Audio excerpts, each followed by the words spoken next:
Hello and welcome everyone to episode number 35 of another gaming podcast. Yes, it's been a while, but I'm afraid to say we're back, guys, but I'd like to say we're back. We're here at But episode 35, we're at least here, yeah. We're at least here now. Chance, what's going on, man? I heard your voice, so say hello to the fans. Hello to the fans that hopefully are still here, if we still have one or two out there in internet land who haven't just completely given up and unsubscribed. Yeah. Hi. And the little snicker you heard in the background, Dustin. Go ahead and let the people know you're here, man. Yeah, I'm here. I don't know. Maybe we'll see what happens when we throw this up. I mean, yeah, I don't know. Maybe the internet and the YouTubes have moved on to greener pastures. I don't know. We're kind of like we're the old men of the YouTube gaming community because we started this this podcast started like 2012, I think. So we're ancient compared to a lot of these kids out there now. We're not pioneers. There was it existed before us, but I wanted to be a pioneer. Well, call me Johnny Appleseed. Oh, Jesus, here we go. Whatever the term can be for a podcast that endures a long time, even though it has a hiatus, but keeps coming strong. Whatever that term is. Douchebags. This is what we'll be. Now we're past that now. We're good guys now. Have we graduated? For the people. Yeah. But yeah, it's been a while. We apologize. It's been tough getting the crew together, but we've had a lot of, like last episode, real life stuff going on. But Dustin, new home. How are you enjoying it? All settled down? Yeah, but it's still a mess. We're still putting things away and, trying to find some time to not be just doing work all the time. But, it's nice and exciting, and it's nice to have all this space again. People aren't supposed to live in apartments. I've just decided that, yeah. But now that my apartment is empty, and I'm still getting a little bit of stuff out of it here and there, but it looks huge, and I'm like, why didn't we feel like we had any space at all? This place is massive. And then I get to the house, and I'm like, oh yeah, that's right. It's because I have all this stuff. Yeah. No kidding. Just seeing the pictures from how your game room is right now, the setup you got going on. Oh, it's all together to now. What your room look like is you could probably show off everything actually now, not have everything else stored in a closet. Well, I'm going to get more. I'm going to need to get more bookshelves or something. But I could. Yeah. Now, is that a downstairs area where you're at? I'm just guessing it's it's a basement. Yeah, it's a basement. Yeah, it's a basement. Yeah, unfinished basement, but it has nice paneling on the walls, so it's not right against the brick of the foundation. So, it's not as fancy, but Is it just the game room, or is it kind of like the room where you guys go downstairs and I can't tell, do you have your flat screen down there too, or do you have a living room upstairs? I don't. Yeah, the flat screen's up in the living room. I don't know. Eventually we might get a new TV or something, but for right now that's all upstairs, and then downstairs is just the old tube TV with all the retro systems. Cool. So you still got the PS4 and stuff upstairs? Yeah, PS4, PS3, Wii U, and 360 are all upstairs. For the rare occasion when the 360 actually gets turned on. Sad. Which, when we talk about it later, apparently Dustin has a big surprise of a 360 game he's been playing that I'm going to be dying for the next hour, wondering what it is. I'm going to start off on the edge of your seat, just sitting there waiting, can't wait to know what it is. And then when you find out what it is, you'll be like, oh, Jesus, I'm done. I quit the podcast. I quit the podcast. And but it reaffirmed my... Man. Oh, go ahead, Dustin. I was going to say, it just reaffirmed... Oh, you son of a bitch. I was going to say, it just am reaffirmed... I delayed big time? I am. I thought he was doing it on purpose. There's a delay. I'm gonna have to tell the wife to stop watching Netflix. I told her if it's gonna interrupt the podcast, she's turning it off. Oh, sounds like it is. Putting the hammer down. We're gonna hear a domestic here in a minute.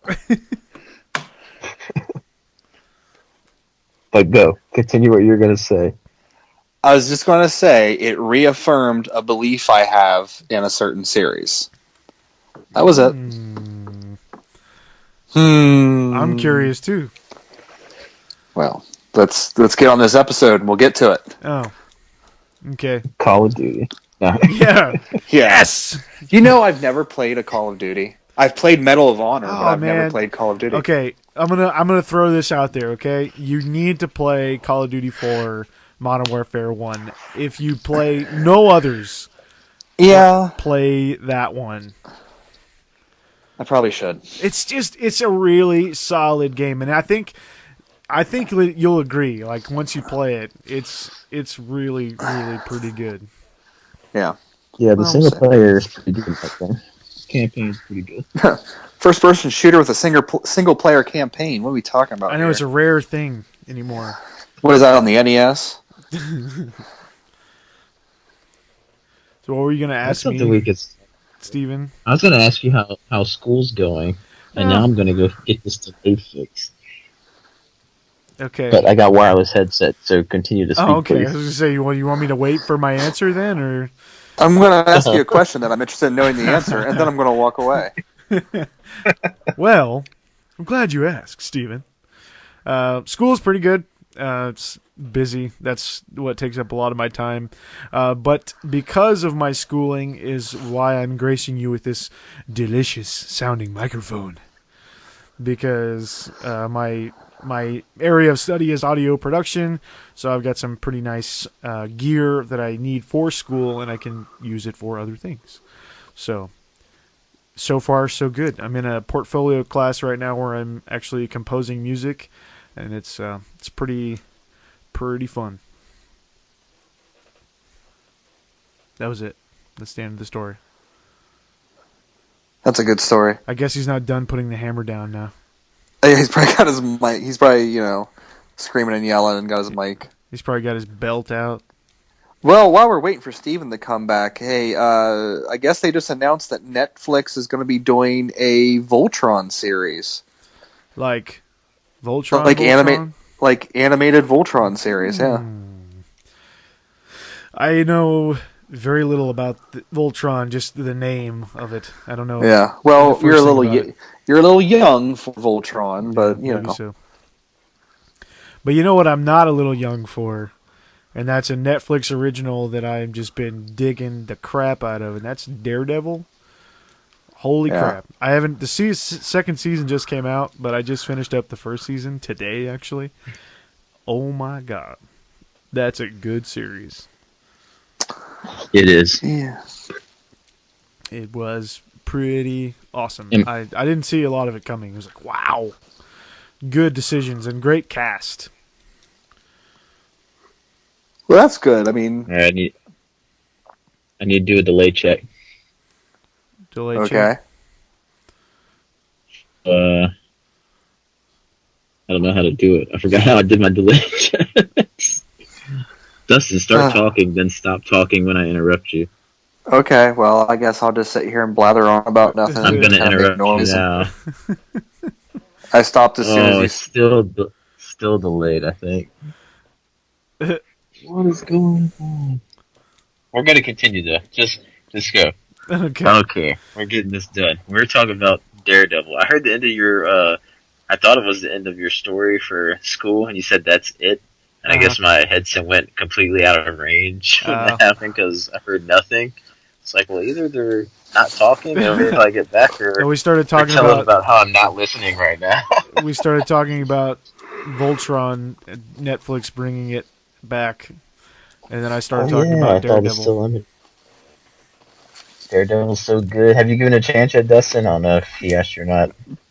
No, I haven't. Superhero stuff is on the decline, so. Yeah, it really is. And the one superhero that I'm interested in, Batman, right now is you just said about Batman versus Superman, and it's just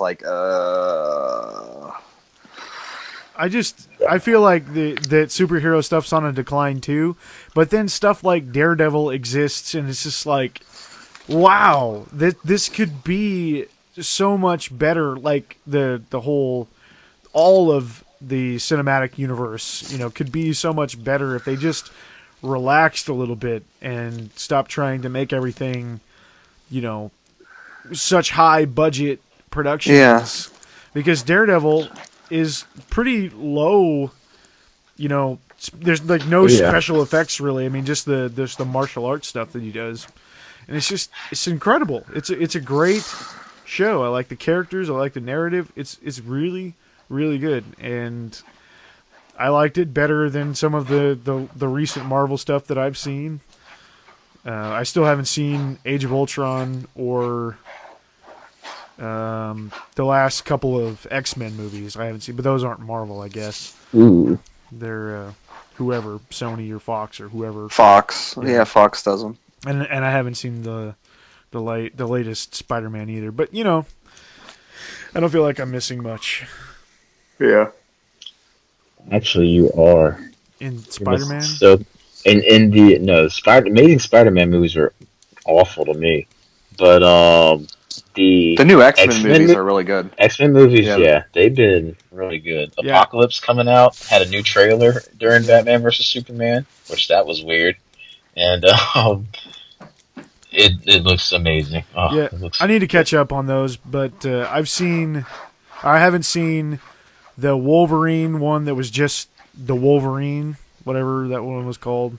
And that one's actually good too. And I haven't seen First Class or Days of Future Past either, so I need to catch up on those. But I did see Deadpool, and that one was dope. That was amazing. That movie's hilarious.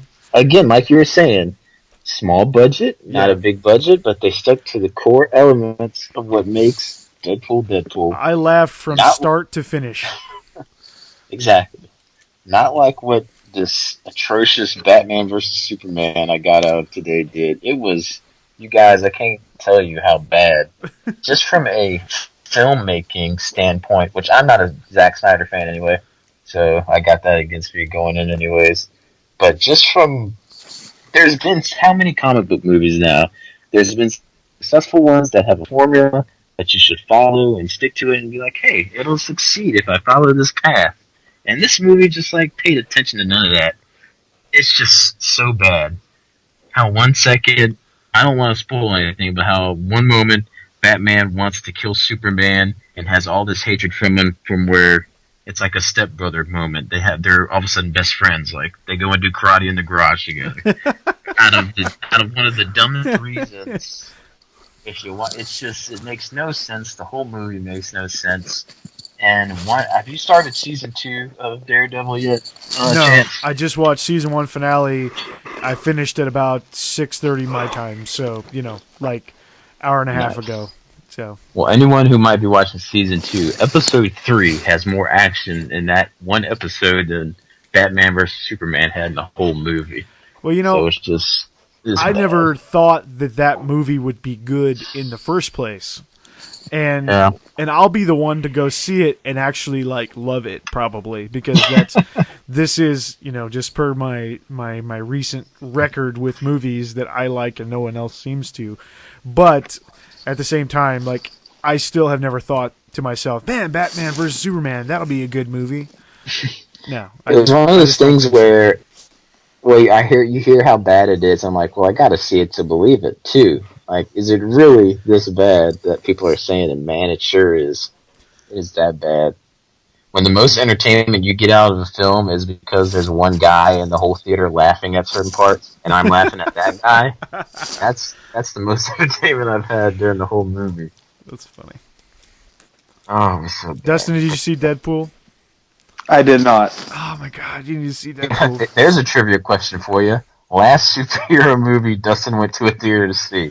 Yeah, Days of Futures Past. Deadpool is hardly a superhero movie, in terms of other superhero movies. I wanted to see Deadpool. It's just so hard for me to find time to get out to the theater. I understand, but I knew so little about Deadpool, 6 months ago. I didn't really care at all, and I'm still not rushing out to buy comic books or anything like that. But man, the movie just invigorated a sense of pleasure, out of Deadpool. And I went and I bought the game the same day that I saw the movie, for Xbox One, and the game was awesome too. So yeah, I need to get that game. It's on PS4 now too. And yeah, I want to get that version, but that's what you get, man, when you get a person like Ryan Reynolds who, I mean, if he loves the character, so when you get someone who's a fan of what they're doing, you're bound to get a good product. So that's what's great when you get the right cast and stuff. Yeah. So it's really cool. Good stuff. All right, we've talked about movies long enough. Superheroes, I guess. Anyway, we could talk about other movies, I guess. We can get on to some game stuff because, like we were talking about, the recent news going around with the Wii U apparently, supposedly, was going to be ceasing production, even though didn't Nintendo come out and say that was kind of false. But what kind of company would say, of course we're stopping, even though they really are?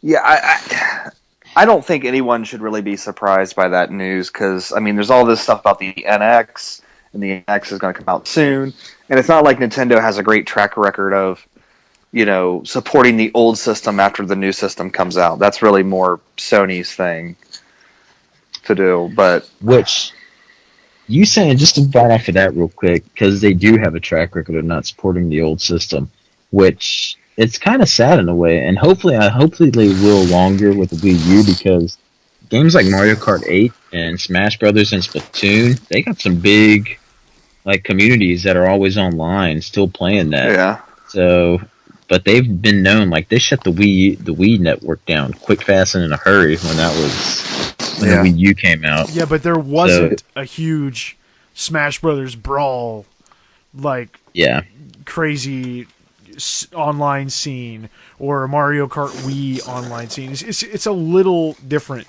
now with the more recent games. Yeah, that's why I'm hoping. So I hope they'll let things hang around for a little bit because I actually played Mario Kart 8 online the other day because I took my boy online to let him try racing people online, and I was surprised at how quickly the rooms filled up and how fast it was to find matches and how flawless the game still plays online. Yeah. 8 is still booming. It's awesome. That's one of my all-time favorite games. I wonder if they will make it Wii U backwards compatible in order to entice those people to maybe, because I mean the NX isn't going to launch with a new Mario Kart and a new Smash Brothers and a new Splatoon day one. And if they did, too soon for it to even have a game for that. If say NX comes out next year, it could be 3 years away from one of those games. Well, I bet the next Mario Kart will be handheld anyway, because they've been kind of alternating with Wii, DS, 3DS, and then Wii U. Well, so I won't be surprised. It's supposed to be handheld and console, so who knows? Oh, okay. Well, maybe, I don't know. Well, I mean, are they still going to try to continue, the new 3DS? Is that still going to be, something they still try to pump out games for, or? Well, they've only pumped out one game for it, but I don't know. I mean, they do all this stuff. I don't know how Nintendo does this. They do all this stuff, and then it just, never really pans out, and they're just meh, whatever. Just keep on going. Well, I still kind of want a new 3DS. Well, yeah, I mean it's got a faster processor and everything, and it's a nice solid system. But the only game that really takes advantage of those functions is Xenoblade. Yeah. Is there another new 3DS game? Well, I think there are others, but I don't think there's any other exclusives. Yeah, because I think the Monster Hunter game can play on the old one too. Yeah. You just get that extra nub. Yeah. Oh, I got you. And I think there was Codename Steam and Majora's Mask, I think, had some new 3DS functionality, but it's not an exclusive to the new 3DS. I think Xenoblade is the only one so far. So if it is the end of production and it seems like the end could be near, how would you guys say you've enjoyed your Wii U? You think you've enjoyed it for what you put into it? Or I counted my game library today. I got about 25 games for it. The only problem is I think I've only beaten 5 of them or finished 5 of them. I don't play the thing. Yeah, that's part of the problem too, is that I get pulled away for other games. But I'm sitting here looking at my Wii U, and actually, me and Caitlin and then Lily will just sit around and play, Smash Brothers together. So it is kind of a great system for us all to sit around and play together like that, or Mario Kart, or something like that, or right now, Caitlin's playing Twilight Princess on the Wii through the Wii U. So I don't know. I look at it and I'm like, yeah, maybe the library is not as impressive as the PS4 or the Xbox One, or even the PS3 and all that stuff. But it's got enough games to warrant the purchase for me. And still to this day, it is the cheapest way to play Earthbound. Well, I think therein lies kind of the same problem, though. I mean, we're sitting here thinking how nice it is to play all these first-party Nintendo games, and while that's great, there's still just the first-party Nintendo games, and there's really no other reason. So if you don't like Mario, and you don't like Smash, and you don't like Donkey Kong, and things like that, there's no reason for you to buy a Wii U, really. Yeah. Unless you just really have to have Zombie U. Or something like that. That's out on everything else now. Yeah. But, I mean, I can sit here and say how much I love mine, too, to get to play Bayonetta and Bayonetta 2 at some point, it's awesome. I love that game so far.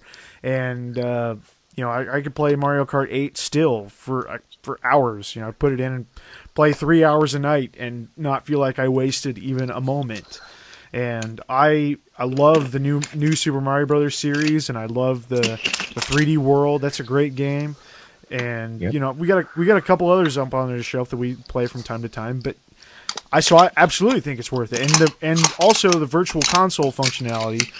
It's nice to have some of those games like Earthbound, like you said, or even just the ability to play a console game on the handheld part while somebody else watches TV.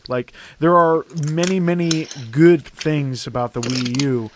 I just still feel like it never truly lived up to what it could be. Yeah. Namely, where's my DS slot?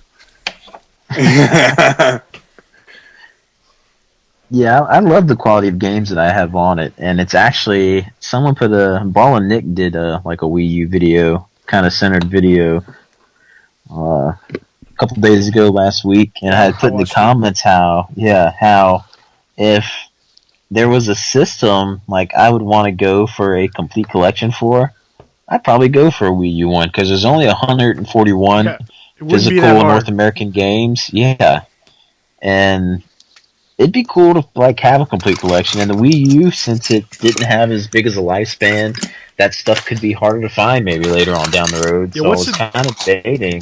What's the deal with that? Go for this. That Devil's Third or whatever. I never really heard what the story was with that.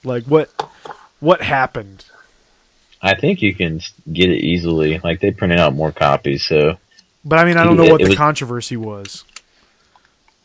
I didn't know there was controversy. I know they didn't have a big print run. I thought they were gonna ship it, and then they just didn't. And then their games were going for crazy expensive online or some shit like that. They did a print run, just a limited print run, and they weren't going to redo it again. But I guess they just went ahead and did another print run, and now people who tried to be scalpers and buy them all up are stuck with all these copies. And so yeah, I think you can find it easily. But there was that short period of time where you couldn't.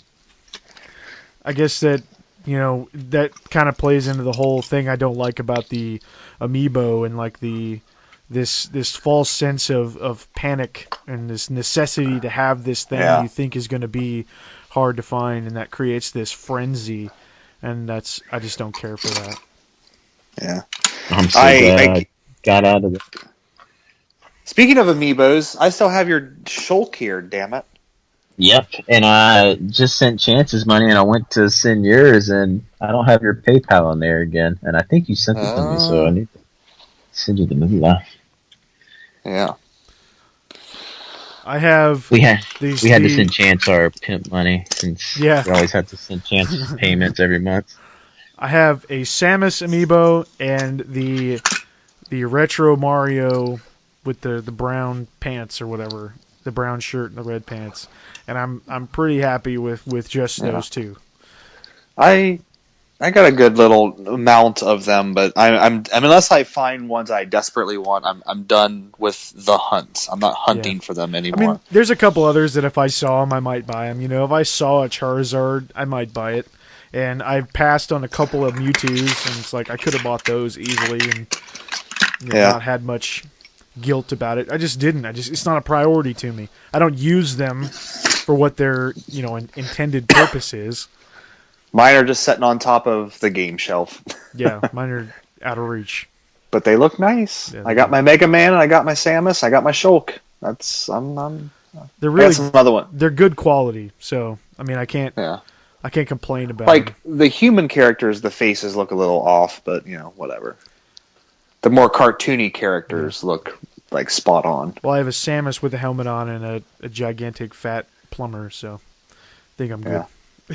Were you gonna get the Ryu one, Dustin, or no? Are you still debating it? If I find it, I might pick it up, but it does look really nice. That's another one I need to get to. Yeah, actually, what I would really want is, which they'll never do, but because the only reason they did Ryu is because he's in Smash Brothers now, right? Yeah. Yeah. How awesome would it be if they did an Akuma? I'd be all over that. God. Oh, that'd be awesome. Well, he's going to Tekken now instead of Street Fighter, so. What? Yeah, he's going to be in Tekken 7. They're making a Tekken 7? Yeah, it's like already in arcades and stuff. It was at EVO last year.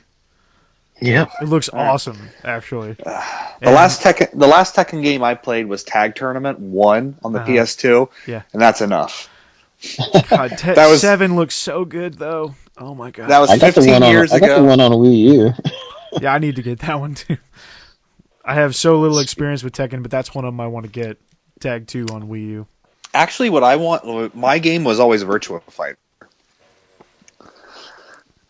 Virtua Fighter. Crickets. Yeah, well, fucking crickets. I have 5 on PS3, but I honestly haven't played it yet. I bought it. At a Final Showdown was on sale for like $1 or $2 on a PSN sale last year, so I thought, let's get that, and then I haven't even played it yet. Yeah, I have it on Xbox 360, and it's not really fun to play it on Xbox 360 with an Xbox controller. Well, if it ever goes on sale again, you should grab it on PS3 and we can play sometime. Yeah, because, Sega's never going to do that again. They're never going to make another one. No. But speaking of other fighting games, I did finally get to try Street Fighter V at Haas's house. That game is shaping up. I don't care what the naysayers say. That game is pretty fun. I don't think there's any naysayers on combat-wise as far as how good it is. I think it's just. I guess it is just content. Yeah. Yeah, the lack of. Yeah. It's really wanted that story mode. It's pretty bullshit that we can't even play like couch co-op, like one-on-one. You can't do that yet. Like 2 people sitting in the same room with one copy of the game can't play together. Hey, for $4 here soon, you'll probably be able to. Well, I'm sure. But it's just like, wow. I mean, Capcom, baby. I thought that would be like one of the first features they allow you to do. But no. Well, it goes back to the day when we paid $80 for a Super Nintendo game, but that was a complete game. That was it. That's all you got. No patch. Yeah. Or you try to be cheap and you buy a $20 game that turns out to be a Double Dragon fighting game that's horrible. And don't take the cheap way out. It's considered technically like a terrible fighting game, but I actually really like it. Teenage Mutant Ninja Turtles, the fighting game. Tournament Fighters? Yes. It's pretty bad, but I still enjoy it. I've never played it, but I know its reputation. Yeah. Yeah, it doesn't have a good one. But yeah, There's your Well, I'm trying to segue back to the Wii U season production. I didn't know how to get to it. We got off on fighting games. Sorry. It's all right. For the 3 people out there that are listening to this is what they expect from us. Just to go off on tangents. We just go on tangents for 2 hours and we wrap it, and then we don't do another episode for like 4 months. Soak it in, people. Soak it in. Well, as far as Wii U and its library, I still think I was looking through those 141 games at retail, and like we said, it's got solid games enough to warrant a system, but I'm looking out to if this is the last year, because it looks like games that are coming out are just dated for this year. Like, there's nothing in 2017 even on the forefront, and all we really got left is, I guess, Paper Mario Color Clash. Is that a thing? I haven't even heard of that game. And this Lost Reavers game that they just showed off in Nintendo Direct. Like, I want to play that. After Sticker Star, Paper Mario what? What? Hey, watch it. Color Splash. Watch it. Yeah. Paper Mario Color Splash. So have they moved what was originally called Zelda U to the NX? Is it like an NX game now? I believe it sounds like coming. Is this an old school Dragon Warrior game? Is this an NX game now? Yeah, Color Splash is the thing. So yeah. Well, is that other game that I just had in my brain? Oh, Star Fox. Is that still coming out this year? And yeah, it's still Star Fox. Yeah, Star Fox, Paper Mario,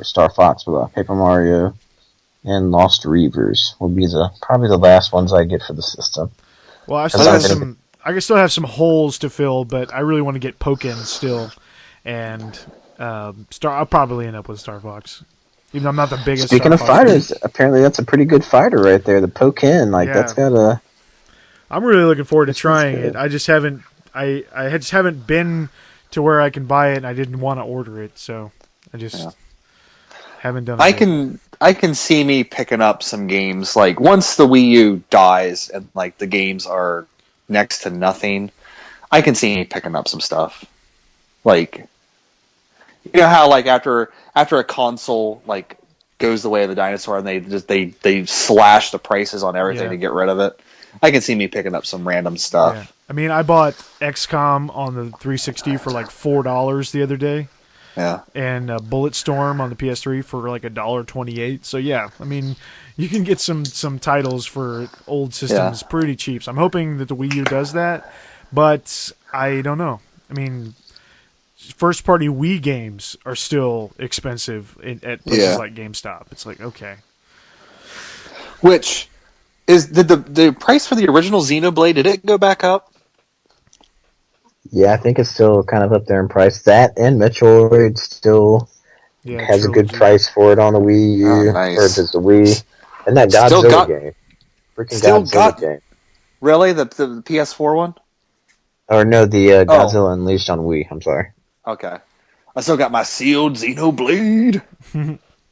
Yeah. But I wonder what the price for that Godzilla simulator game is going for now. I wonder if that's going for now. Because when it gets down to like $10, because it's supposed to be like a terrible game, but like if you're a Godzilla fan, you'll like it.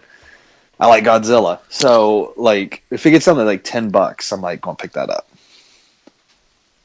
I remember Pete Jordan. Is that a Wii U game? No, I think it's on the PS4. Oh, and it's like this. I mean, like you look at it and you're like, this is a budget title, right? Like this is someone just made this on their Mac 2 or Apple IIe, right?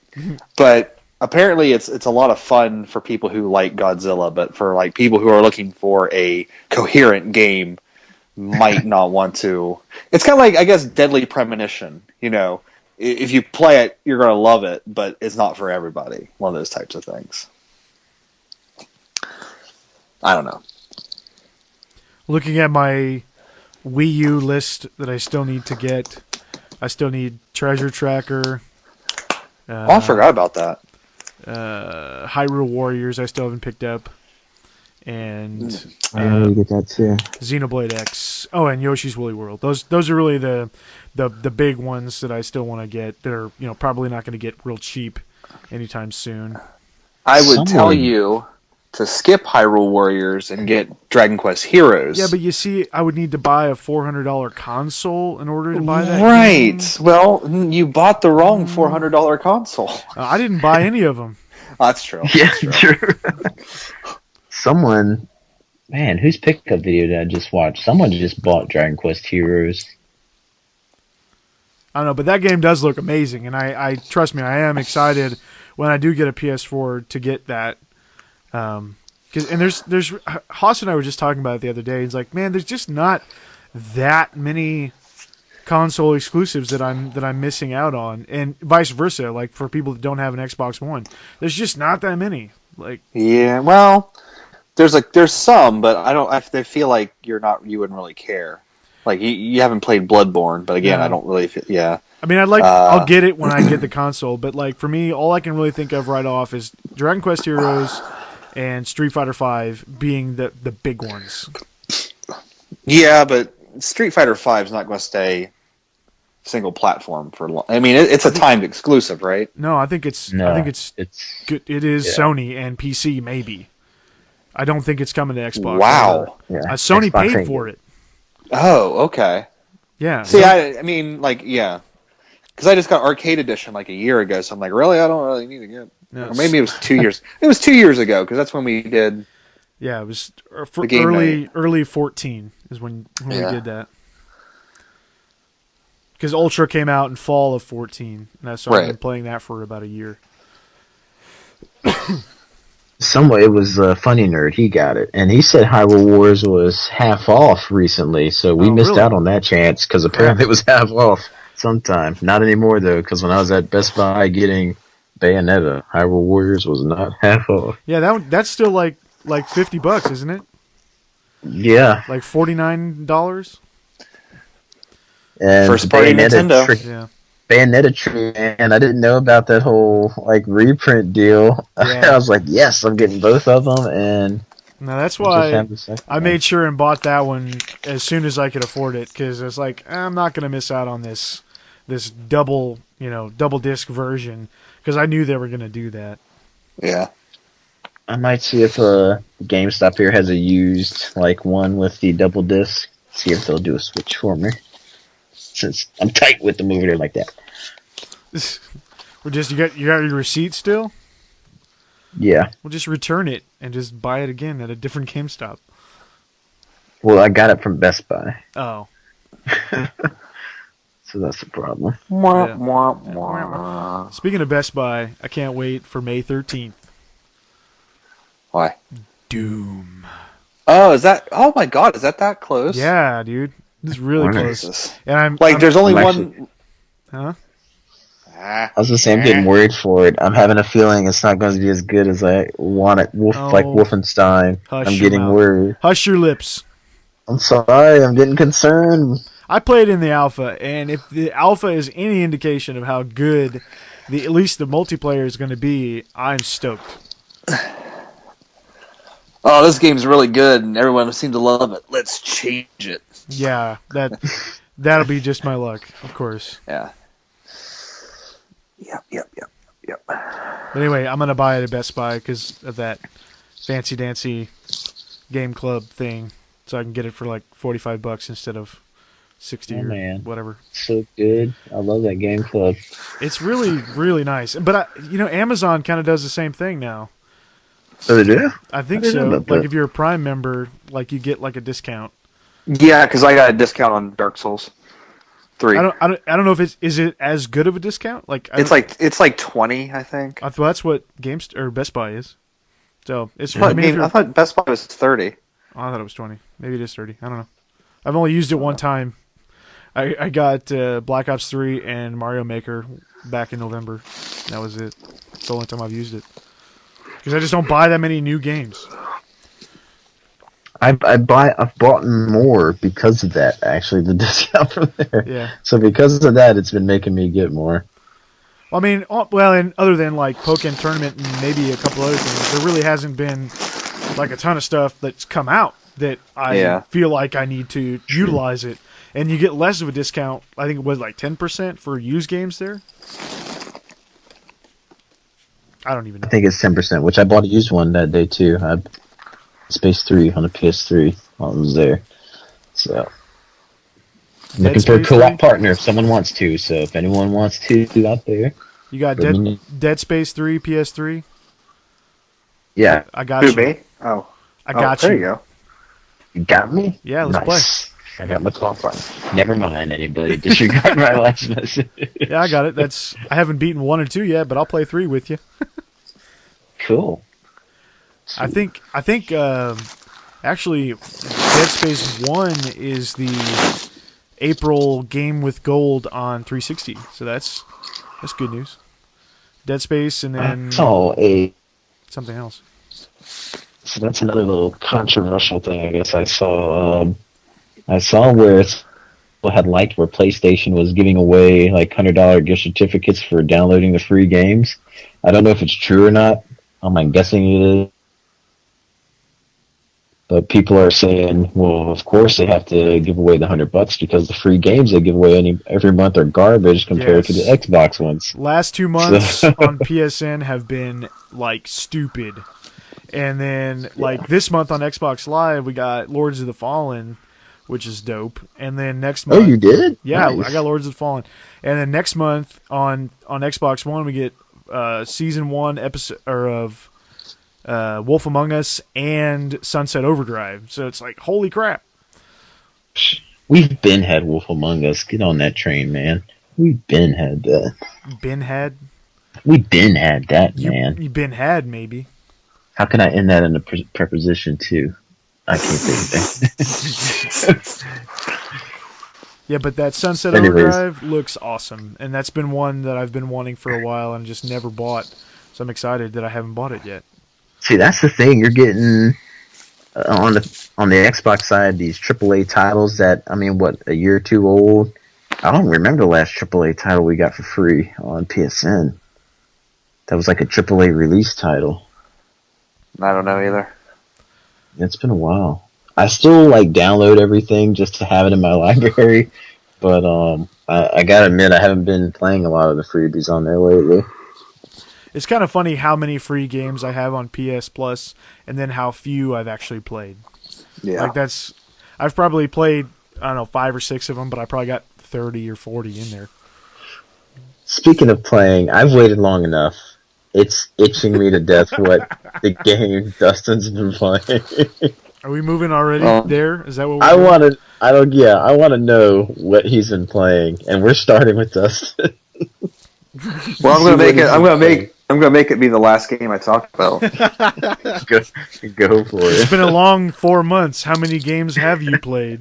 I honestly, go watch my channel. You'll see the videos there. Look at the discussions. I can't remember. Steven's the one that's beat 20 games already this year. I know, it's ridiculous, buddy. Yeah, it's ridiculous. But recently, I've been putting a lot of time into Fire Emblem Fates. What? I bought the Birthright. Yeah. Nice. What? No, just saying. You sounded so surprised. I was just excited for you. Holy shit, that game, it's like you forgot the game was out or something. Well, I kind of did, and then actually I went to GameStop to look for it, and you're like, oh yeah, we're all sold out. I'm like, son of a bitch. Yeah. What the heck? He's playing that series he likes? Sorry. What? Oh, pardon my excitement. Jeez. Continue, please. So, I bought the Birthright edition, which is the quote-unquote easier edition. My plan is to finish it, and then I will just DLC Conquest and then DLC Revelations and all that stuff. So is there an order? Are there 2 of them you should play first and then a third one ties them both together? Or I don't know how it works. I haven't looked into it because I don't really want to look into it because I want to kind of be surprised by it, what Revelations actually is. But yeah, Conquest and Birthright is basically whoever the main character, what side he decides to go with. You know what I mean? Okay.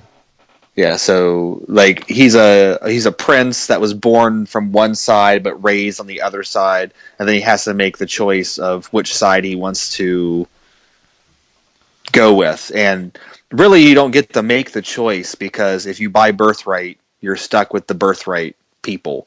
Whereas if you buy Conquest, you get stuck with the Conquest people. But if you have both, like if you bought the big box edition, you could probably then make a decision in the game, but it doesn't really matter.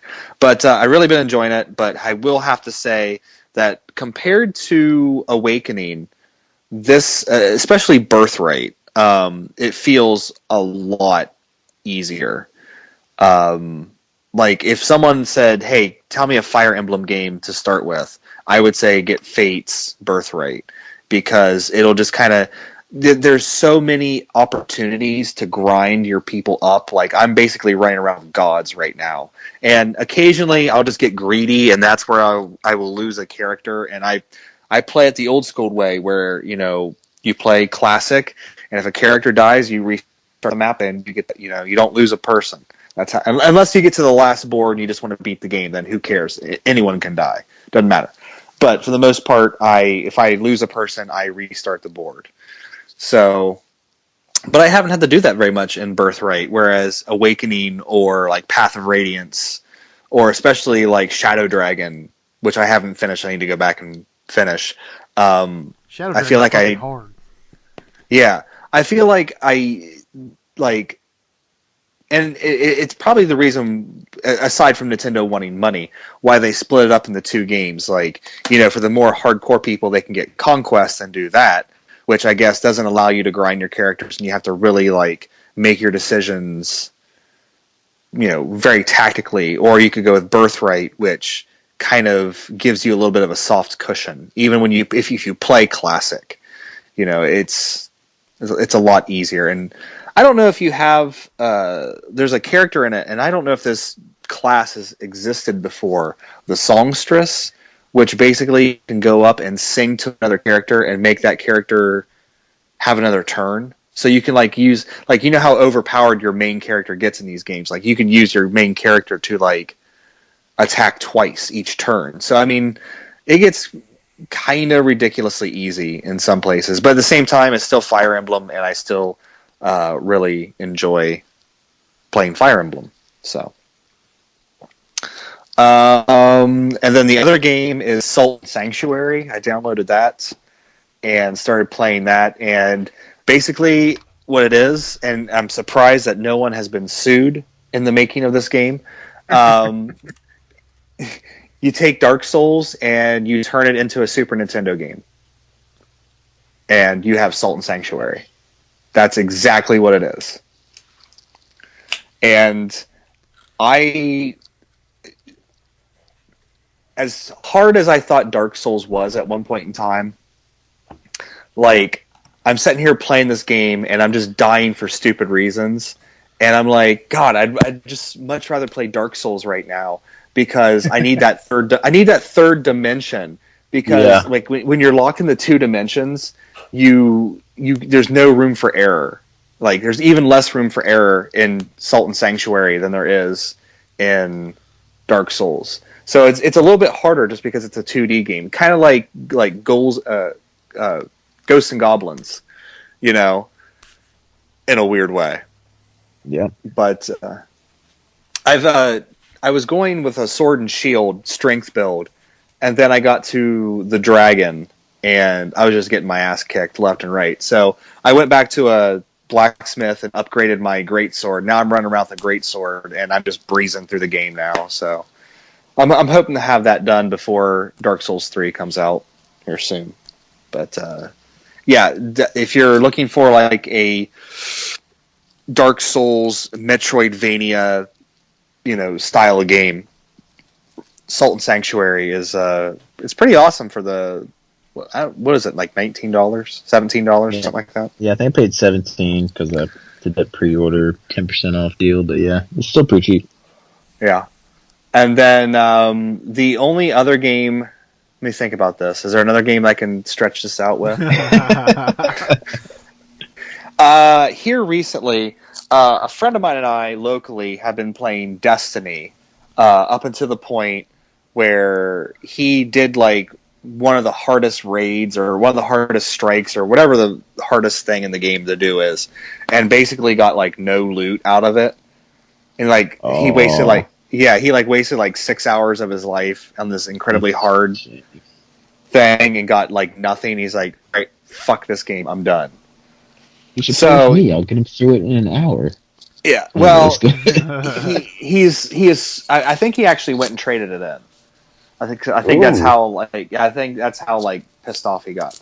So anyway, he's like, man, we need to play a game again. And I was like, all right, time out. Okay, time out. So it was co-op with somebody on a 360. Yes. Let me see. Loot-based game? Loot-based game? Kind of, but not really. I can't do it. Okay, go ahead. I'm sorry. I was going to try to guess it. Okay. So anyway, he's like, man, we really need to play a game again. And he wants me to buy The Division. He wants to play The Division with me. But I'm like, I'm kind of lukewarm to The Division now. Like, I'm just kind of like, no. My Destiny folks are all on that too. Want me to get it, but yeah, I don't really want to get it either. Yeah. So he came over, which he comes over every couple weekends because he's one of Caitlin's friends, but he likes video games too. So he came over to hang out, and he was looking through the game room, and he just happened to see this game, and he's like, "All right, we're going to do this game together." And I was like, "Really?" And he's like, "Yeah, I remember playing it, and I remember having a really good time." And I was like, "I'm going to tell you, dude. Like, I don't even really want to like." Like, I have no desire to. And he's like, dude, let's just do it. And I was like, we got nothing else to do. And I was like, okay, let's do it. And finally, for Steven, Here's a war. That game is Resident Evil 5. Oh, wow. You never... Okay. Yeah, I didn't know you never beat it. Never... Well, and I will tell you this. Unless the Resident Evil 2 HD remake is phenomenal... I will probably never touch a Resident Evil game again, as long as I live. I might go back and play the old school tank control ones, because there's a part of me that wants to plug in, like, just grab the Resident Evil 2 discs out of my PS1 collection and just throw those back in and play those. But this HD Origins collection is the shiz, man. So if you want old school. So I'm playing this. Basically, I don't know. Like, I remember the controversy when this game came out about, like, oh, it's a white guy going around shooting black people, like, the entire time. And it is! That's exactly what the game is. Like, the entire, like, first, I don't know, 6 hours until you get to, like, some mutated monsters, you're just running around shooting black people. And I'm like, Jesus Christ. Unless you play as the girl, then you're not white. But, well, that's true, but then you're a woman. But anyway, now that I've alienated the entire audience, that's not really my beef with the game. But it's just one of those things where you're like, wow, it really is a white guy going around shooting black people all day long. I don't know. I think, like, between this game and, like, I will never go back and replay Resident Evil 4. It's just going to remain in my brain as a perfect memory of a game that I really enjoyed when it came out, and I'm never going to fuck with that memory. But I'm the same way with you on that one. But, like, between this and The Evil Within, like, this and even oh shoot, what's that game? Shadows of the Damned? Yeah, even, like, Shadows of the Damned. This style of, like, third-person shooter with a laser pointer, and you have to be extremely accurate with your shots. I'm just done with it. Just absolutely done with it. We got all the way to the final boss, and we were fighting Wesker. And it's so typical of a Resident Evil game where you're just playing along, having a good time, enjoying yourself, and then you get to the final boss, and the difficulty just spikes through the roof. And Revelations, like, anyone bringing back memories for yeah, it really did. I got to the end boss, and I'm like, it's every fucking time with Resident Evil. It's not like I want an insanely easy final boss, but I don't want something that just spikes through the roof like this, because it's like you're not only fighting him, who takes like an insane amount of damage. You're also fighting the environment to, like, rocks are falling, all this stuff. It's just like, with this control scheme and how these people control, this is not a conducive fight. Like, you're just, like, I don't know. I just want to throw my controller. And 360 controllers are kind of expensive still, so I don't want to do that. But like, we tried to beat him for hours, and then finally my friend looked at me and goes, "You know what? This is not as good as I remembered. I'm done." And I was like, I'm done too. So that's what. I hope it lived up to the anticipation, Steven. Resident Evil 5 cemented the fact that I'm just not a fan of Resident Evil anymore. And I'm going to do another game discussion video on it here in a couple of days. And I'm hoping to get as many thumbs down as I got when I did my Revelations video.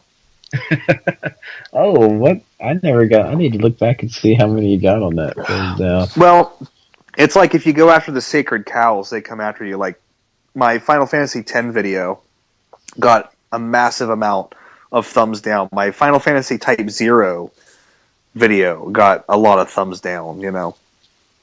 Which I didn't understand because Type 0 is not really that great. But I do want to go back and try to give it another shot. Approach it from a different angle. Well, it's pretty crazy that your first time going through 5 was co-op, because that's how I beat it my first time through. Me and my buddy, we got it on release day and came back home and co-opted it. I think in 2 sittings we beat it.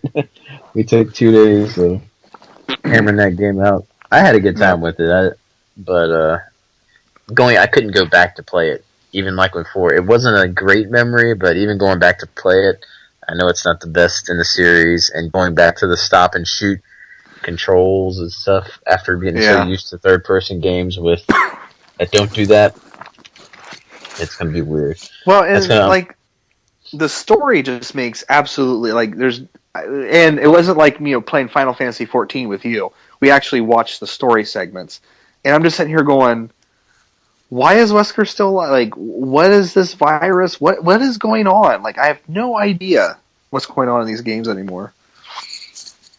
It's like after Umbrella and the G and T virus went away, it's like, just throw shit at the screen. So you just looked up to see how many thumbs down you had. You had 10 on that one, so not too bad. Oh, only 10 on that one. Maybe I'm thinking the Final Fantasy X and the Final Fantasy Type 0 ones, I got a lot on. Yeah. But you were speaking of 14 just now, and that's like a couple videos under your Revelations one for some reason. That actually has a good amount of views, man. People were interested in your thoughts on that one. It's got almost 1,500. Really? Yeah, maybe we should play it again. Maybe. My most viewed video is my top 10 books of all time. It's got 88,000 views. Good grief. And I just want to turn the fucking thing off because every time I need to go make it private, because every time I get a notification from YouTube, it's like, someone's watched your top 10 books, and it's like, you need to branch out and read more books. And it's like, this was 1, filmed 3 years ago, and 2, it was just filmed as a palate cleanser for the channel. It's not like 1 book video, and it's got almost 100K. By the way, it's sitting at 92,000 now, Dustin, so don't sell yourself short. Oh, well, look out. YouTuber of the Year award, Dustin Christ, for a video that he didn't even put, any effort into. That's interesting. I'm going to have to look at mine. I think my most viewed one is my Valkyria profile one. Let me see. While I'm doing that, Chance, you can go ahead and start talking about what you've been playing, man. You don't want to hear about my most popular video? Yeah, I do. If you know it off the top of your head, or I'll go look for it. Yeah, I do. It's a Namco plug-and-play video that I did 2 years ago. Got 2,500 views. Pretty proud of that. See, it's always like, I'm just going to do this video off the cuff, and it's like, really, that's the video everyone's going to watch? Here's my top.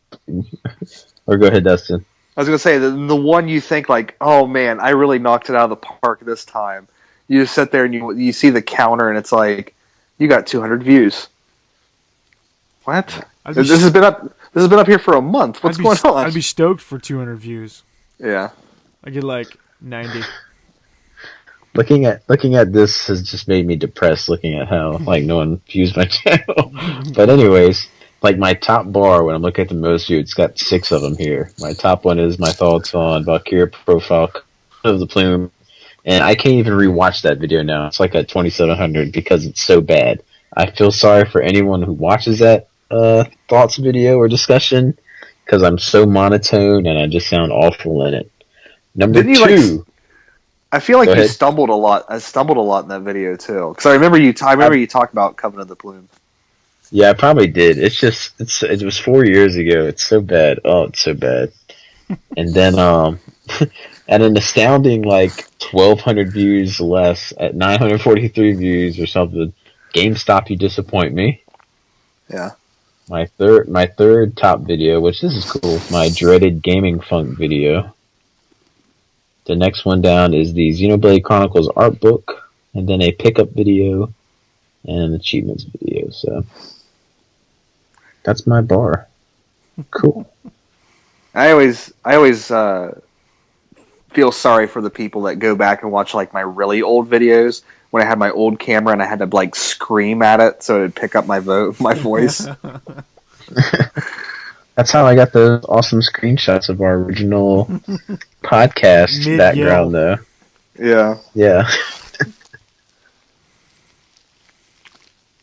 And then, Dustin, your top bar is your RPG videos, top ones of all time. And then your Western RPG versus JRPG, that was pretty popular, too. A lot of people have a bunch of dislikes, too? I think it did, because I cited on the side of JRPGs, and everyone's like, you're an idiot. Holy crap. You're 17 in that one. Oh, man. 17 whole dislikes. And Memories of Celceta, a surprising amount of views on it. Isn't your top viewed, so that's cool. Real cool. Now I gotta give you a chance. This has gotten way off topic here, but I'm so intrigued about this. I'm so intrigued about this now. This is cool. Here's one of those tangents we talked about. Exactly.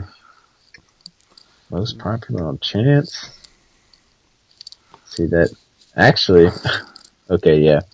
Your Namco plug and play, cool. Dragon Warrior, hey, that was one of your first videos too, right? Within the first 10 or so.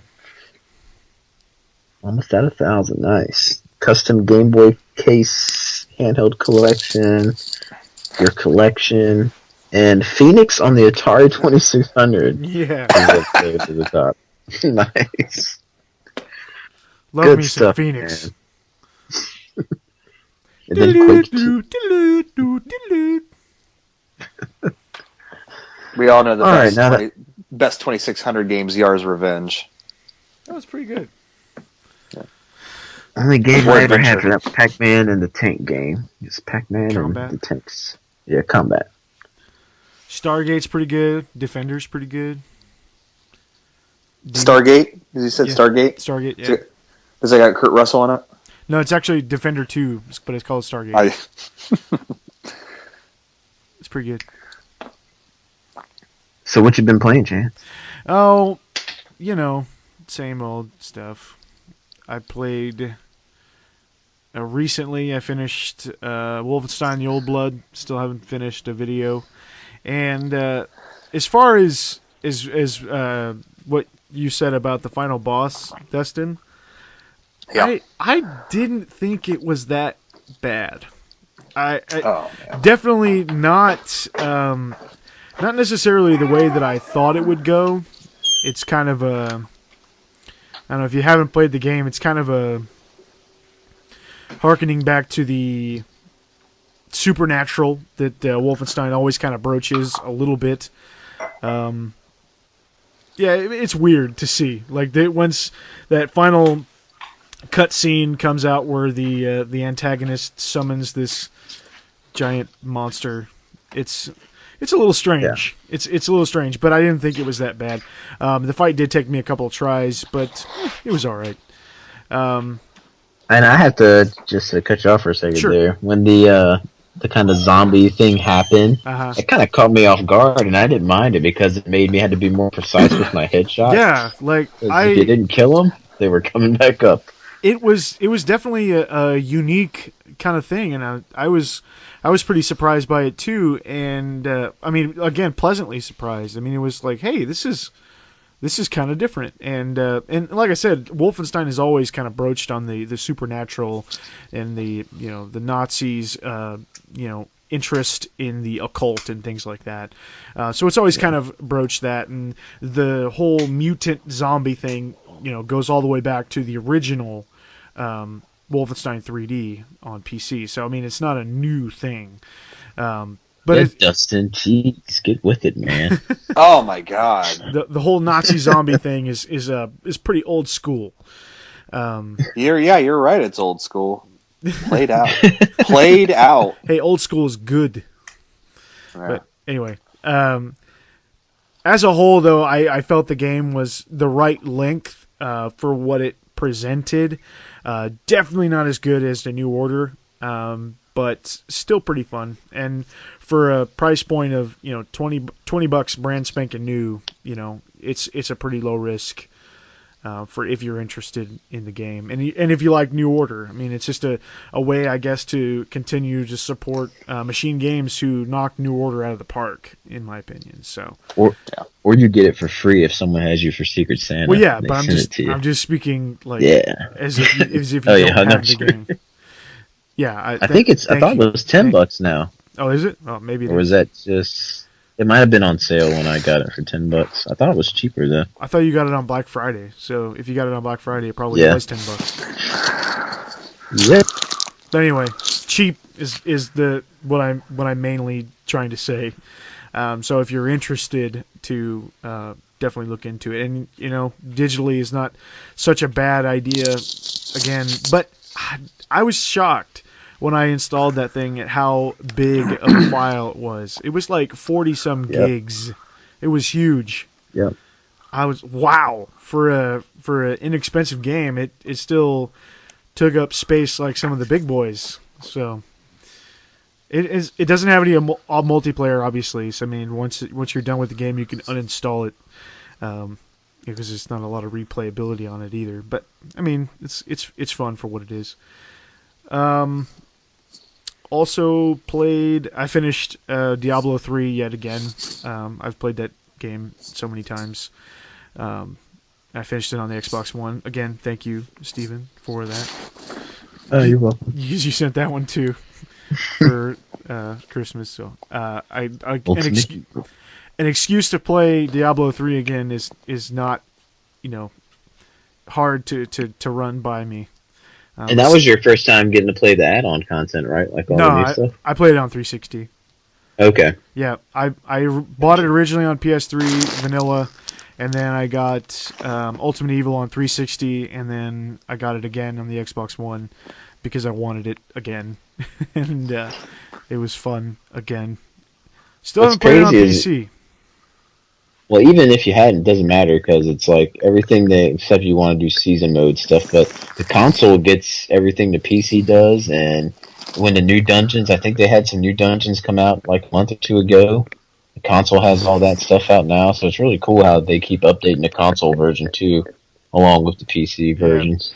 Well, I mean, it's just smart, I guess. I mean, they're trying to not divide their audience, I guess. And that's great. But yeah, Seasons mode is something I'm interested in, so I would like to eventually pick it up on PC. But I am actually in the process of saving up some money to try and get a gaming PC, and that'll be one of the first games I buy probably because it's cheap now. I get Ultimate Evil for relatively inexpensive and be happy. So yeah, Diablo 3, Deadpool. I mentioned that already. I bought it the day I watched the movie and played it the next 2 weeks, off and on, and I beat it, and it's totally goofy and just over the top, but really fun. It's a pretty fun, one of the best superhero games, that I've played. It's just, fun. It reminds me a little bit of like a Bayonetta type game, where you've got guns and swords and you can just kind of kill a lot, and so that's fun. Again, never need an excuse to play Pokemon, but Red and Yellow and Blue came out on the 3DS Virtual Console, and I did buy those, and so I'm playing through one of those again, just because I'm cool like that. Bulletstorm. Doesn't that incorporate something different now? Like you can actually trade? Yeah, there's some online functionality with it, but I don't know the depth of it, and I don't know if it's actually truly online or if it's like you got to be in the same room with somebody. I haven't tried it yet. And I heard one of the bigger things with it too is like when new games come out, can't you transfer all those Pokemon over or something? Yeah, it's got some cool things that are yet to be seen, and of course with Pokemon Sun and Moon announced like last month I think or earlier this month, the new generation of games coming out before the end of the year, so that's exciting as well. Gen 7 Pokemon coming this year. So and with Pokken Tournament too. I mean, this is the 20th anniversary of Pokemon, so they're kind of going all out this year with some kind of incentives and stuff. Like they have a lot of GameStop incentives, like where you can go and get free, legendary or rare Pokemon. Like they'll just like give you the little card vouchers, or you actually take your 3DS in and you can get some Pokemon. So there's a lot of cool stuff going on if you're a fan. It's a good time to be a fan, I guess, because there is so much availability right now with the classic games being like, I forget how much they were, maybe like $8, $9, something like that on the eShop. So and a lot cheaper than buying the original cartridges, which are gouged on eBay and stuff like that, and they may or may not save and may not work. I don't know, but yeah, and there's a ton of Pokemon games, so there's no shortage of availability anywhere. Where was I? Bulletstorm. I played a little bit of that. That's pretty fun, brainless, mindless, shoot everything kind of game with some kind of cool gimmicky mechanics. I'm having fun with it, but I'm not overthinking it or playing it like crazy. It's a first-person shooter with lots of fart jokes and dick jokes and things like that. So right up my alley. And lastly, I did buy and start Shadow of Mordor on the Xbox One because it's gone way down in price. I bought it for like $14. I was surprised how cheap it was. And is that the original one or the whole Game of the Year package deal? Just the regular one. Just the one that came out. And I bought it used at a game store. And I don't know. This is kind of my first really serious attempt at like an open worldy type game. I mean, I played a little bit of Far Cry 4, and it was fun. It was a little bit easier for me than Shadow of Mordor is proving to be so far. I heard that the combat is like a carbon copy of like Assassin's Creed or something like that, but I've never played any of those, so I don't know. But it's taken me a little bit to get used to with the whole dodging and not getting hit thing. It reminded me of Batman's combat action, but kind of similar, yeah. I'm so used to in these type of games like going in and trying to be tanky and just like get in there and just smash everything, and it's hard because I have to be more careful, which is also why I was never very good at like Dark Souls or anything like that, just because I want to be more aggressive and just hope for the best. I always play like a barbarian character. There are spots in... I must still have the delay, I'm sorry. That's alright.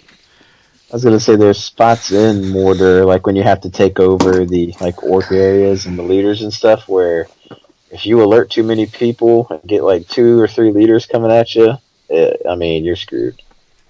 So it can be tough. But I love that game. It's a fun game. Yeah, it's not bad, and like I said earlier, I'm kind of... actually, I don't know if we were even recording yet. I'm reading audiobook reading Lord of the Rings right now, and it's just piqued my interest with the world of Middle Earth. So that's why I picked the game up and why I've been playing it. So a great book for you to get there, Chance. if you can find it somewhere, you might have to get it online, is the Atlas of Middle-earth. Atlas of Middle-earth. Because then, like, it goes through all the books, and it shows, like, the movements of people and how, like, Middle-earth has changed over the ages. I mean, like, you'll just sit there, like, if you get really into, like, the world of the books, like, just, you'll spend hours reading this book and looking at, like, how the maps change and the routes of everybody and all this stuff. Sounds good. Yeah. Because I'm absolutely enthralled with the book right now. It is one of the greatest book experiences I've ever had, and I'm not even finished yet. Yeah. That's it for me. That's it? Alright. Well, here recently, like they said, this year, since last year was such a horrible year as far as games I finished, I was just so disappointed at only finishing within the 20 game mark.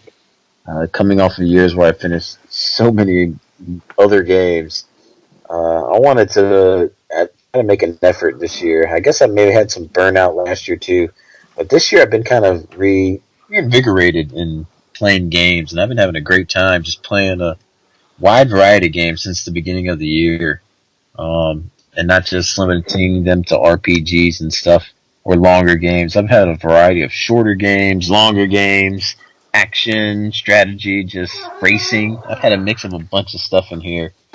But I won't go over everything I've played all year, but I'm sitting at like 15 games I've beaten so far, and we're only a couple months in, and I mean, it feels good to have getting some games under my belt. But ones that are actually in my consoles or handhelds right now that I'm playing, one I recently beat last week, I put a video up, Salt and Sanctuary, like Dustin was playing. Pretty much what he said. It's Dark Souls 2D. I love the game.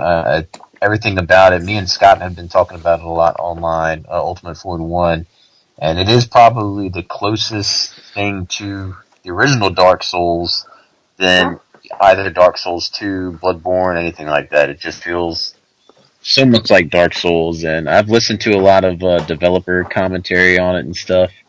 And they are, like you said, Dustin, about getting sued. He is a little worried that he could get sued, but he's hoping that that From Software sees this as someone paying homage to the series and not trying to cash grab off of it. So that's what he's hoping, at least. But we'll see how it goes.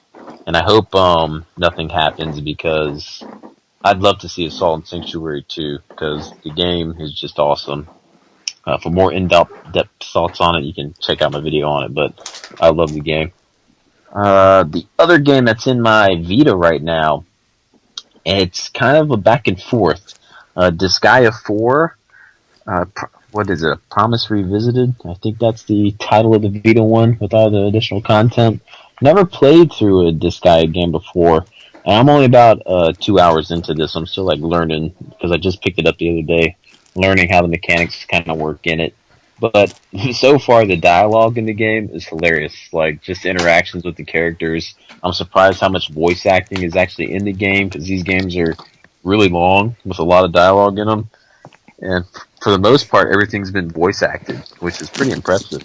And the combat system's pretty fun, because you can do these combo attacks with your teammates, and without it using up an attack turn for your teammate. You just have to like be beside each other, and it initiates it, and stuff like that's really cool. It's turn-based strategy RPG series, which everyone probably knows what this guy is about, but it's my first adventure into it, so we'll see how it goes, because I've been itching to play. Even though I've beaten a lot of games this year, I haven't beaten a JRPG really yet, and I've been having an itch for one, and Disgaea kind of falls into that category, because other than Mario and the Luigi Superstar Saga earlier this year, I haven't really delved into any others. So the other game that's been put back into Vita, just because I'm like on my, I can't wait for Gundam Breaker 3 to get out over here in April. I pre-ordered it, and I have a feeling it probably won't be at my house and doorstep probably till late May, so I'll have to wait even longer for it to get here because of PlayAsia shipping can be kind of slow when I order stuff for them for some reason. And I'm kind of nervous because I looked on my pre-order and it says it's back-ordered as well, like the game. So I'm hoping I'm not one of the back-ordered ones who has to wait even longer. But we'll see. But until I get that, I popped in Gundam Breaker, the first one again. I know Dustin's got a copy of it, Return to Mother Base. Even though we were all supposed to play together, we have yet to do so for Gundam Breaker. But it is so much fun, like, playing that game. I'm having a blast. I bought a Gundam model kit now, so now my Gundam's all souped up pretty nice. And I'm not far in the game either. I'm still pretty early in it. I haven't even unlocked the special awakening move yet for anyone who's played that. But being able to customize every piece and part of your Gundam and going out there, hacking, slashing, and having fun. The menus are easy to read for me now. I just don't know what's going on in the story, but that's not a big deal. It's a best and chance. I mean, it's pretty much Diablo with Gundam, so. Interesting. If you like Diablo and you think you could like robots fighting and stuff, it's a series I would look into. I know you'd have to import it for like a Vita version, but you can get all the games on the Vita. I know me and Alex are getting the third one here on PS4. And we're going to play through that some, but I can't wait till it gets here because the game is so good, it's so fun, soundtrack's good. I'm really looking forward to it. And other than that, that's all that's in the systems. I've been wanting to go back. Everyone's playing, like Dustin said, he's playing Fire Emblem Fates. I've been seeing all these Fire Emblem videos pop up. And what I'll do is I think Dustin, you used to have a formula like this too. I kind of have taken down some games and I've on my shelf and I've put them to the side. I'm like, you know what? I want to play these games sometime. I want to pop them in. So I'm going to leave them right here so I can see them better and maybe pop them in. And I got Path of Radiance. It's sitting right there beside the GameCube because I got that hooked up to the TV. And I'm just like waiting for the time to put it in because I really want to play it. And I got a couple other games put to the side too like that. Do you guys still do that, or do y'all kind of do that anymore? Or have you done it? I used to, but I don't do it anymore. Okay. I really, really, really like the idea of like the backlog challenge. But my problem is, and I think that's kind of similar to what you're talking about. Like, which is setting out like the queue or the quay, as you used to say, of games to play. And I find though that if I try to do like a backlog challenge, I very often will just drastically overestimate my time and what I can actually do, and then inevitably I'll pick up a game. And then that'll like jump to the top of the list. It's like, oh yeah, I just got that. I want to play that. And then that'll be what happens. And then I don't finish it or even start any of the ones that I already set out. But I do really like the idea of giving yourself, a goal of saying, yeah, I want to finish this, and this because I've had them for way too long, and they just need to be played now. Like it or not, I need to at least give it a shot. Yeah. So that's why I've kind of steered away from the backlog challenge stuff. I've steered away from that too because the same boat. But with this, it's like if I put it out, I'm hoping I'll eventually see it and play it and get it in there because it looks good. I know it'll probably be good, and I just really want to try it and get it going because, like I said, I wanted to play a JRPG. I had an itch for one. I really wanted to play a Tales game, and I keep waiting for Tales of Hysteria to drop in price, and it just kind of hangs up there high still. I need to play Tales of Xillia 2, but every time I go to GameStop to get it, they don't have it in stock, or it's not with the cover art, so I get picky and I don't get it. So, I've been itching to play something, and I'm just waiting for stuff to come out. Really would like to play a new Dragon Quest game, so really wish those would come out. The remakes or the HD versions you'd want to say, I don't care, of the 3DS ones, because that'll be when I get a 3DS again, is when those get out over here, because hopefully there will be a special 3DS with them, and I can be like, "Look, Dustin, I got a special Dragon Quest 3DS." Man. Because I know he won't get it because he's easing back on the collector. But I kind of set that to the side, and I set some others to the side to try to play too. And Dead Space was one of them, and now that Chance is gonna play Dead Space with me, that's probably gonna be the next game I play. Yay! So I'm still kind of seeing because depending on how often we'll be able to get together, I'll probably need another game to fill that void until Dark Souls 3 comes out in April. So I'm thinking I have time to beat a console game. I just don't know which one I want it to be yet. Maybe you guys can help me with that. That reminds me of one that I forgot to say that I was playing that you kind of talked about too. I am playing Bayonetta on the Wii U. And didn't you just buy Bayonetta 2?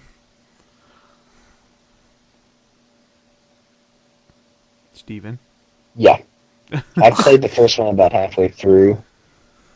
Am I not here? No, that was a long delay. Hello? I think Steven died. Yeah.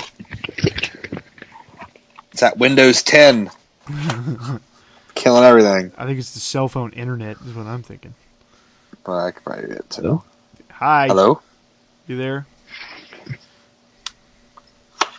Nope. But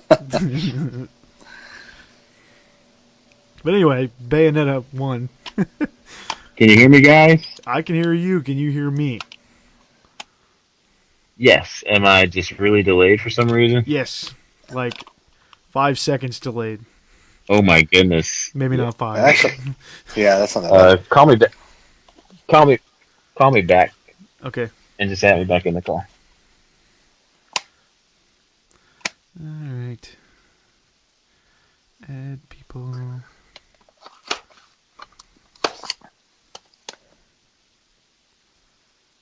Are we just gonna leave this in? Yeah. Oh, yeah. I'm far too lazy to go find this.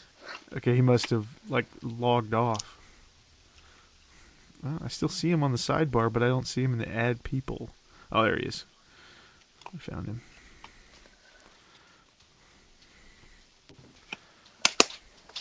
Delay. Hello.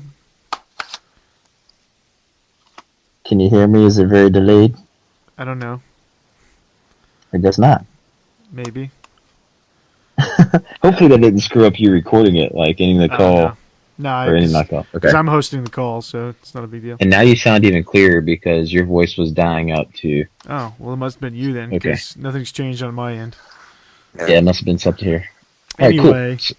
But yes, I bought Bayonetta 2. I played the first one about halfway through, and I bought Bayonetta 2 thinking the first one was in it, so I restarted again, and unfortunately, yeah, not in there. So I'm not very far into the first one. I've only played for maybe an hour and a half, something like that. But it's definitely scratching that itch, and it's got me. It was after I finished Deadpool that I was thinking, man, I really want to play another high action type game, and I was thinking, it's like, dang, I have a lot of these platinum games that I haven't even played yet.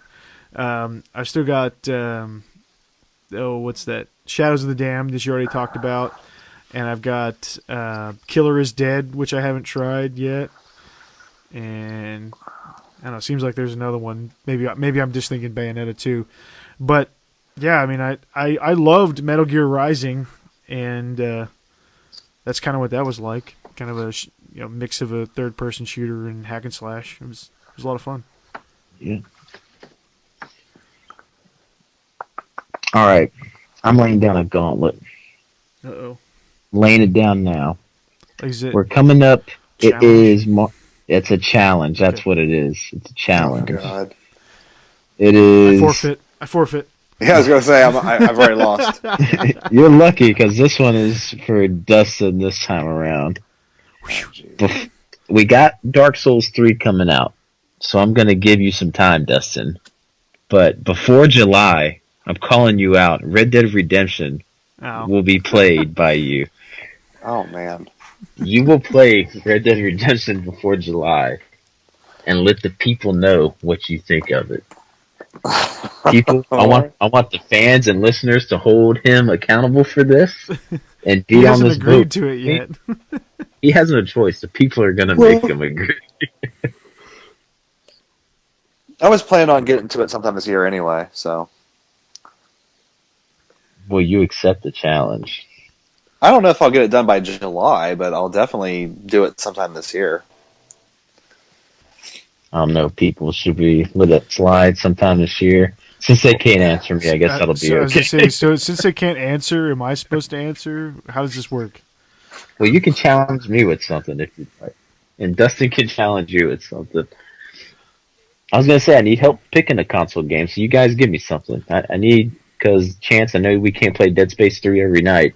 No. So. But this week would be great since I don't have school this week. So. No, we'll play right when we're done with this if you want. We'll see about that. Maybe. I don't know. What is something you haven't played that everyone's like, what? I don't know. I got a JRPG itch, like I said. I need a console one to play. Okay, you need to finish Dragon Quest or Dragon Warrior 7 by next week. Screw that.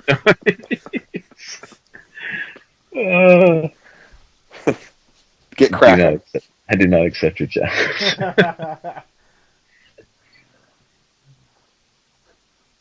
Let's see. I'm trying to think what consoles. I got Xenosonic. I still need to start up. I really want to play Tales. I don't know. Rogue Galaxy, but that's 100 hours long. So many. Yeah. I need to get to Zestiria sometime, too.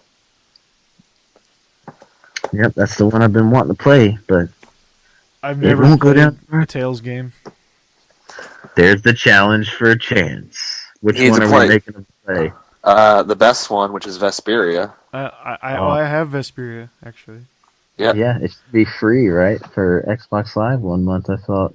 Oh, I don't know. It might have been, but I already had it on there anyway. Well, there you go. There's the challenge, Chance. I have Vesperia and Xillia 1. Vesperia all the way. You're challenged to play Vesperia before August of this year. Oh, jeez. Do you accept it? Maybe. You guys are no fun. It's so hard for me to commit to an RPG, period. Yeah. Like, give me a 10-hour shooter? All right, we'll talk. But I challenge myself. Have you ever seen... Go ahead. I was going to say, have you ever seen any of my backlog challenge videos? Do you know how many of those games I get through? One. Like 10%. I have a 10% completion rate on those videos. I don't know why I even did them. I should go back and look at my backlog challenge videos and see if I even played any of them. I'm going to challenge myself to put more time into Xenoblade Chronicles X. Because I'm on chapter 6 of that game. I think it has like 12 chapters. I just need to finish some more through it. Because I think, Dustin, you probably agree. Like we said, it's not what we thought it kind of was going to be. Like, it's just a little disappointing right now. Yeah. I don't know. Have you put any more time into it? I haven't. I mean, if you've played... Okay. Chance, you haven't played Xenoblade yet, have you? Nope. I'm lazy. Okay. Well, Xenoblade Chronicles X is basically... Just take the gameplay of that game and then, nothing with the storyline. Yeah. And I'm not talking like being a direct sequel. I'm talking about like the game is pretty much all gameplay, which you're like, okay, that sounds great, but at the same time, you don't have that story to draw you into the world or make you care about what's going on. There's no reason to play. Right. I mean, it's just, here's some missions, go do it, and you're like, okay. And there's like this vague other alien race that's causing mischief, and it's like, oh, okay, but there's nothing like the Mechonis and the Bionis and all that stuff from Xenoblade 1. There's not, like, everything that made the first Xenoblade so, like, thematically special is just gone from Chronicles X. Yeah, exactly. But it looks pretty, and the environments are insane. That's true. I got a better challenge than Vesperia. I need to restart and finish Nier. Because I never did finish that, so that one sounds more appealing. More doable for you, probably, actually, since it's action based. Yeah, I think I think Nier is a better game right now. So maybe I'll commit to that. I still want to get the PS3 version though. I don't know. Just feel which version did you guys play of Nier? Well, over here in North America, they're the same. Yeah. Well, I mean, there's a lot of games that came out on both consoles that are the same game but are better on one. Right. So, but I've only played it on 360, but I own the PS3 copy. So yeah. Now, if you're talking about the Japanese PS3 version, that's different. Because there's two versions of the game. There's Gestalt and then there's Replicant. Gestalt is the only version that was brought over here. Okay. Replicant changes the story a little bit, whereas in Gestalt, Nier is the father figure to the daughter, the other character. Whereas in Replicant, it's her brother. He's a younger guy. Weird. Yeah. Well, I got stuck at some point, and I couldn't figure out how to progress forward at all. It almost made me feel like it was glitched out because I Huh? Were you fishing? Were you trying to fish? No, I got the fish. After a long trial and error and realizing I was at the wrong space, everyone does that. I went to the other one and did the fish, but this was like a junkyard or something. Like, I don't know. Like, it just felt like I was in the right place, and when I looked it up, everything said I was in the right place, but I couldn't figure out where exactly I was supposed to be. So I just got really stuck and just said screw it and put it up. But it just feels like a game that I missing out on because of how good it was for the few hours that I played it, and how great that soundtrack is. I just want to restart it and go back. I think it's. Did you play Drakengard 3? No, I haven't. Yeah, I don't have that. Well, that's another one I need to get. Sorry. You never played Drakengard 3? No, I was in GameStop one day about a month or two back. I think I told y'all I was gonna do the buy two get one free. That was gonna be one of them I was getting. And Zillia in another game, but then they didn't have the other game, and the Zillia 2, they didn't have a cover art, so I put everything back and said, screw it, I'm leaving. Yeah, I was bummed, because when I was in there and they had that sale going on, the GameStop that I had just didn't have much in the way of the games that were within the sale or whatever. There was like a certain... this wasn't a buy two, get one free. This was like a buy 3 for $20 or something like that. And man, they just didn't have much, and I really wanted to get a couple of them, but they wouldn't let me get the price for just getting 2. I had to buy 3, otherwise they were for the sticker price. I was like, screw that. It was just, I don't know. Maybe it's just the something that's changed in me and wanting to buy less of games that I'm not that interested in. But man, there just wasn't much there.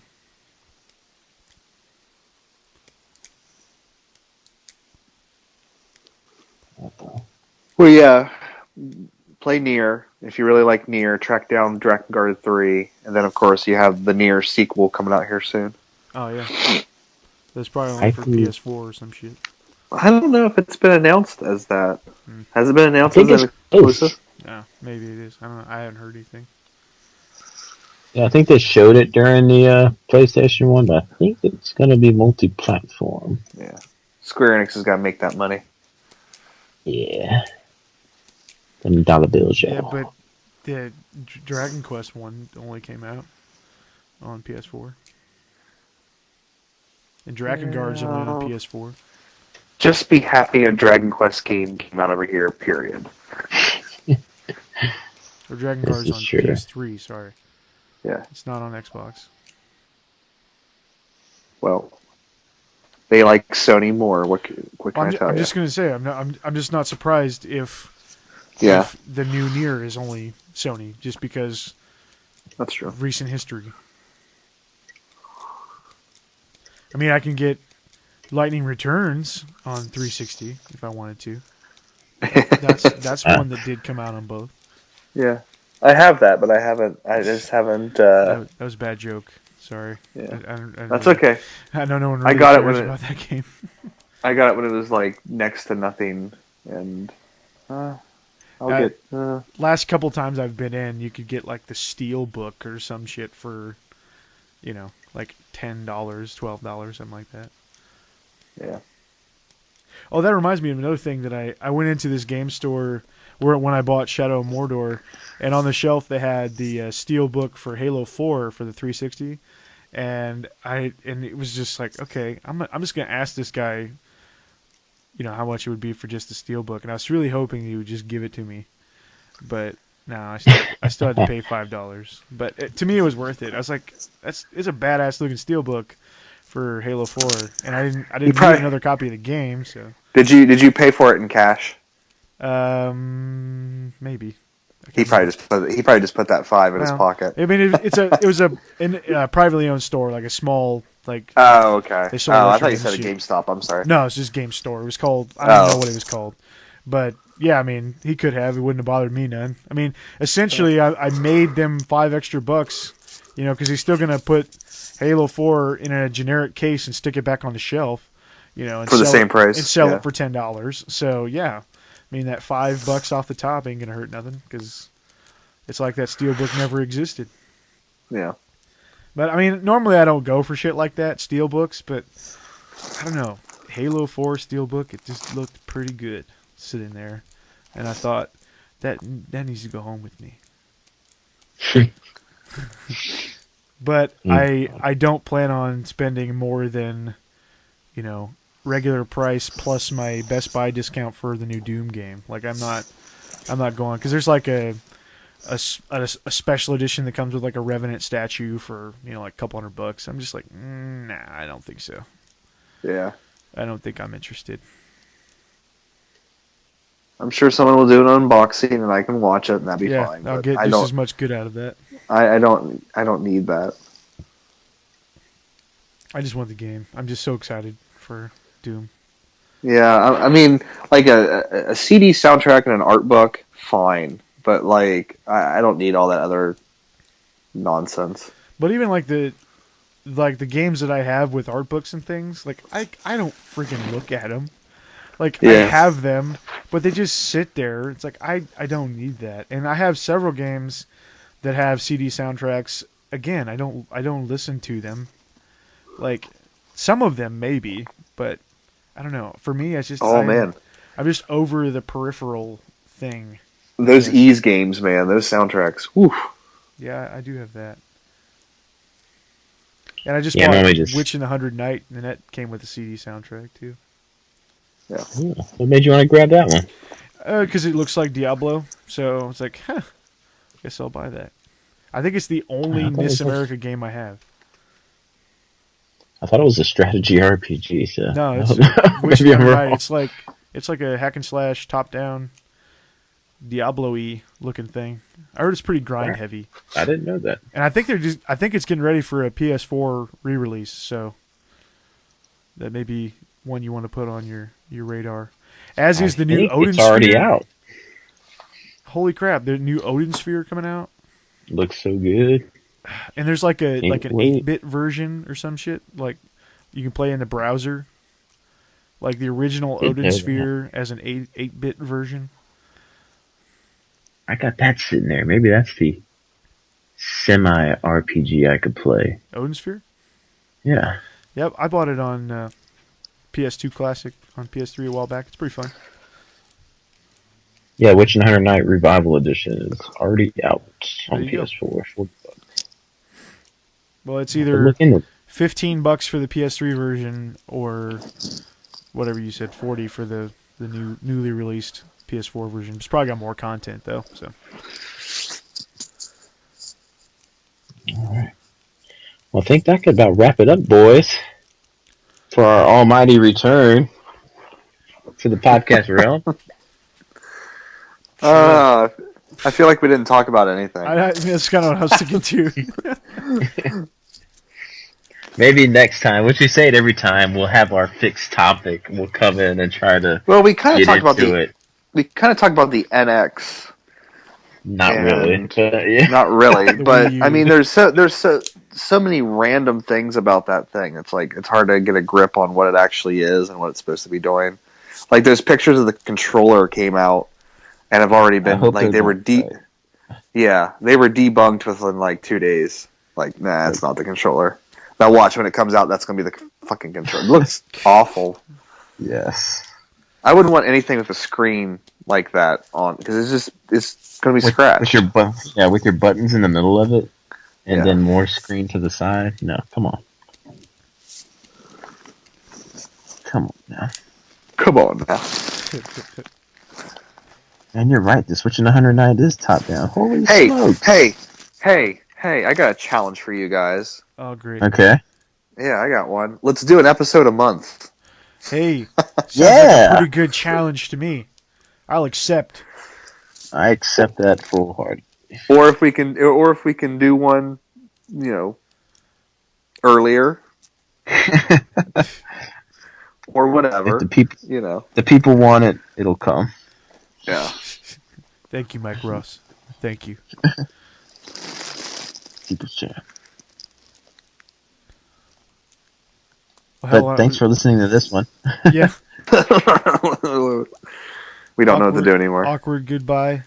Well, but see, that's the thing. Like, once I get to editing this, all that silence will be gone. So it'll just be like, you'll be like, the streams together. Yeah. It'd be funnier if you left it. It would be funnier, but I don't know how to just select that one spot and not do that. It's all right. Sounds like too much work. Yeah. It keeps things energized, keeps it peppy. You don't want to sit here and listen to us go, oh, I don't know what to talk about.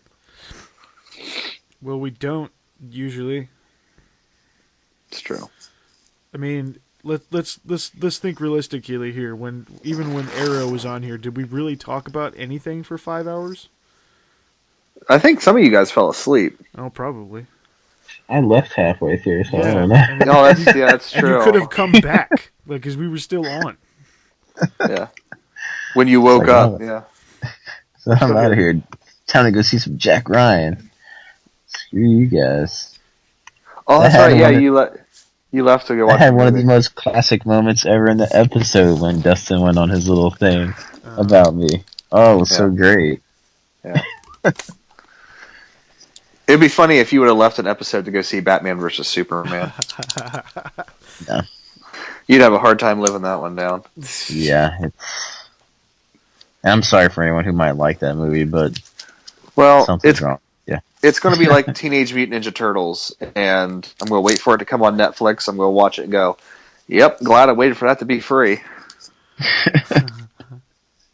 I think all total money spent there with drink and everything included, it was close to $30. So $30 for Batman vs Superman. I think Whitney and I are going to go see it this week, and my theater is only $6 for a ticket, so I think we'll be okay. I think I could spend $12 on it, even if it sucks. Be forewarned, my friend. Be forewarned. Again, I'll probably love it, and then I'll never hear the end of that. Yeah, that's another trend we have on this show is me liking things that no one else seems to. So you still have to hear about it years later. Yeah.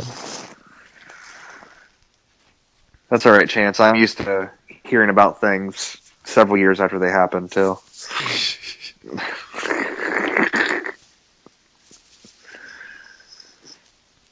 All right, Dan. I guess we'll end it. Yep.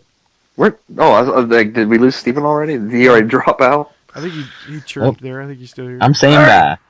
Bye, all right. Bye. So long, farewell.